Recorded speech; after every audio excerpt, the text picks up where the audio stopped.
Hi, this is Mike Eisenberg, and welcome to Vodcast number 2 on information literacy. This is part of a series sponsored by ABC-CLIO, and this second one is on implementing information literacy programs, primarily K-12, but it could be K-20 or pre-K through 20 as well. But first, let me start with a little summary of information literacy to start with a definition of what information literacy is. And I'm going to go back to the 1989 American Library Association Presidential Commission on Information Literacy.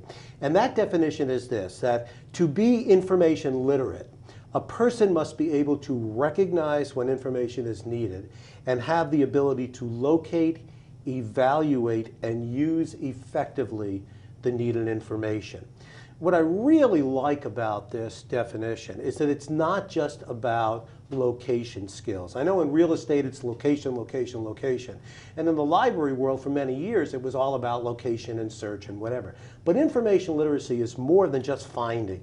It's really figuring out what that problem was in the first place and then determining the range of sources and the things that you might check. Then there's locating it and finding the source and the information in the source.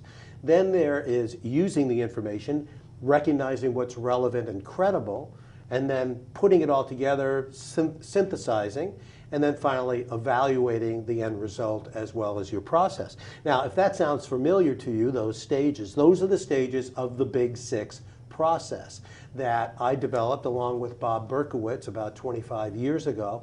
And we have these 6 stages of information problem solving. In fact, we talk about putting on your Big Six glasses and looking at the world through a Big Six perspective. And what that means is when you get a problem, you see it in terms of a series of stages that you go through in order to effectively solve the problem, as well as efficiently to save time and effort. And that's what we want kids to be able to do. And they do that through task definition. What is my task? What is the information needed? Information seeking strategies. What are all the possible sources? And then what are the best source for this particular problem? Then there's location and access, finding the source, and then finding the information in the source. Use of information, engaging, reading, viewing, listening, and then extracting what's relevant and credible. And then synthesizing, organizing the information, and presenting, and then finally evaluating the product, the end result, and the process. So that's the Big Six, and that is information literacy. Okay, so the first question that I had about implementation is, Mike, where do we start? Where do we begin? And I addressed this a little in the first video, but there is a very formal, systematic way to begin, but there's also some things that you can do immediately, right away. I just laid out those 6 stages. Right now, classroom teachers, teacher librarians, academic librarians do work with kids, either formally or informally, on helping them to develop skills. So maybe they'll help them learn how to use a search tool, maybe one of the ABC-CLIO databases. Well, when they're using that search tool, what are they doing? They're practicing their search skills. Those are location and access skills. And why not label that and use the terminology?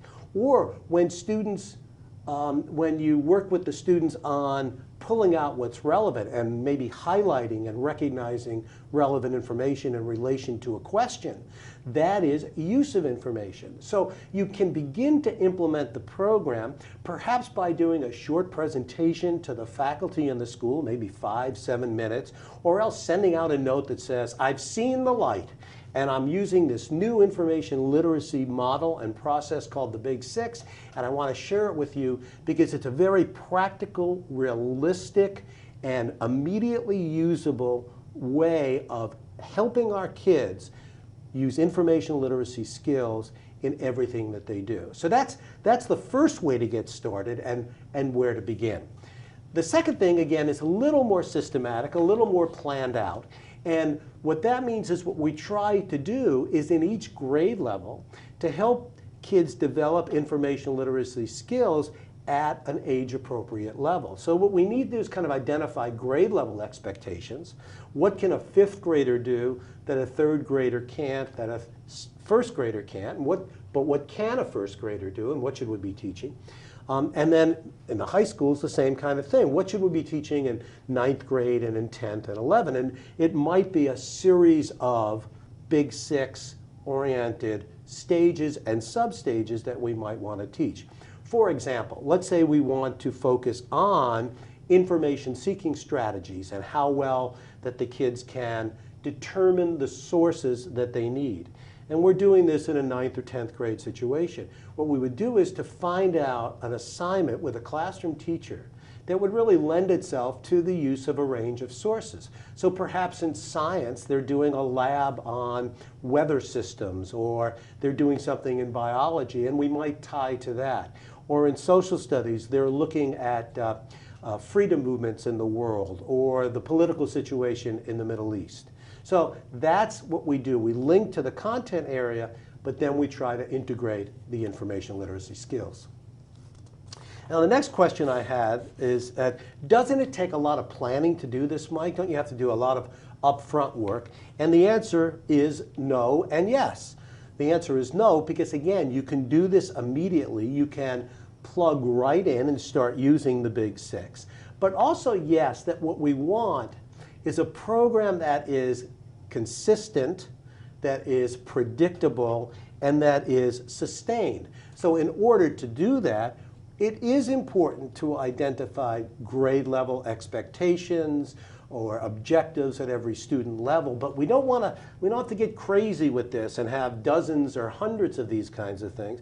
What we want to do is perhaps identify within the Big Six, or the 2 stages under each of the Big Six, which I like to call the little 12. So those are 12 things, and under those 12, what are the 2 or 3 or 4 or maybe just 1 specific skill that we want to develop with our 4th graders? And what are the specific skills that we want to develop with our 5th graders? And then which of the 5th grade classroom teachers or subject areas within the classroom are we going to link to? And that can involve just knowing some of the assignments, or sitting down with a teacher and doing some planning.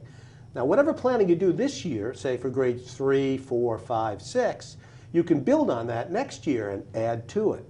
One of the keys is that you don't have to teach all of the Big Six with every assignment. You might touch on it and let the kids know and remind them of the process, but you don't have to in-depth teach every Big Six with every assignment. That would exhaust the kids, it would exhaust you, and of course there really isn't time to that. But with a given assignment, we can link a given Big Six skill to it. Try that 3 times. Okay, the next question is, how do we get buy-in? How do we get buy-in from classroom teachers, from administrators, and others? And I think the buy-in, is research that you can refer to. There's research on information literacy and the Big Six. Some of it's on our website, big6.com.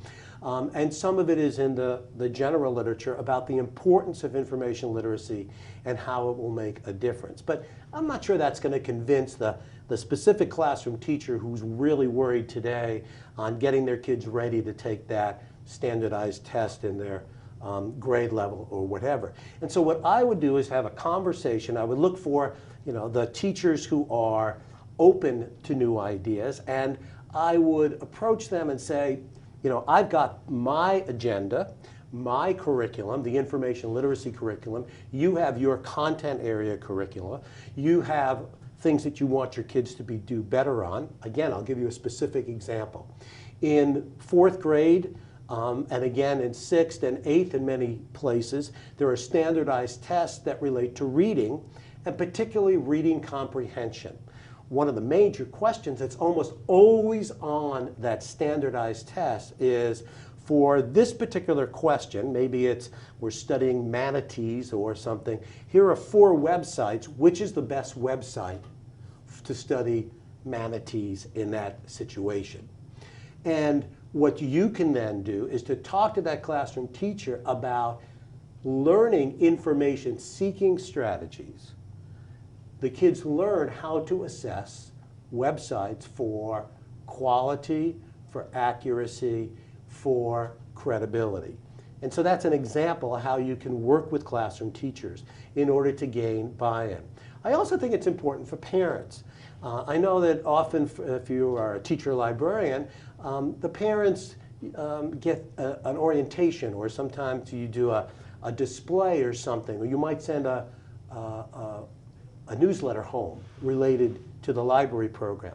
Well, in this case, what you might want to orient the parents to is the information literacy process and how they can help their kids at home when they're doing homework or they ask for help by helping to figure out whether the kids have a task definition problem, knowing what they're doing in the first place, or they're having a use of information problem, extracting what's relevant, or a synthesis problem, which is a combining and presenting problem. By helping parents to understand the process as well, you gain buy-in, and they really get it. They realize that these skills are the skills that all people need to succeed in the 21st century. Another question was, what about technology? First of all, what about those technology skills? And then there was the question about the technology teachers, the ones that are responsible for technology. How do we work with them? Well, first about the technology itself.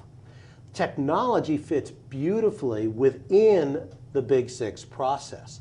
If you have a particular technology, let's say word processing, what is word processing used for? Well, it's really used to help us to organize and present, right? So it's really for Big Six, stage number 5, synthesis. We also could use word processing perhaps for note-taking, which is Big Six number 4, use of information. Same thing if we're thinking about technology like Kidspiration or Inspiration, which is a brainstorming piece of software. That's often used for task definition, helping kids to determine what their problem is. We take another piece of technology, let's say the web. Well, web is information seeking strategies and location and access. And the key location and access technology is Google. It's your search engines like the ABC-CLIO systems or some of the major magazine search tools that we have that we would also teach under location and access. So you see, what we've got here is the technology fitting beautifully into the Big Six process.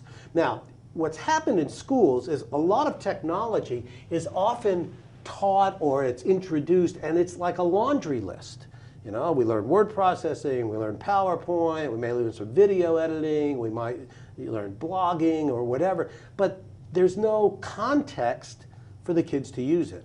Information literacy provides those contexts. Now, in terms of the technology teachers and the teacher librarians and the classroom teachers are all partners in this. We all have different roles to play. We all have plenty to do on our plate, so we don't need to step on each other's toes. What we need to do is to coordinate. So when the kids come and they may be working with a technology teacher, they should still be using that Big Six process, but the technology teacher can focus on how to use a particular tool or system, where the teacher librarian can focus on the information literacy and the information resources. The classroom teacher focuses on the problem, the task, the assignment. So we are kind of running out of time. I got one last question here, one that I really like. It was almost set up, and that is, where can I get more help? Where, you know, this is a good intro, but where do I go next if I need help on this? Well, good news. Both ABC-CLIO and Linworth Publishing and the Big Six have lots and lots of stuff that's available to you.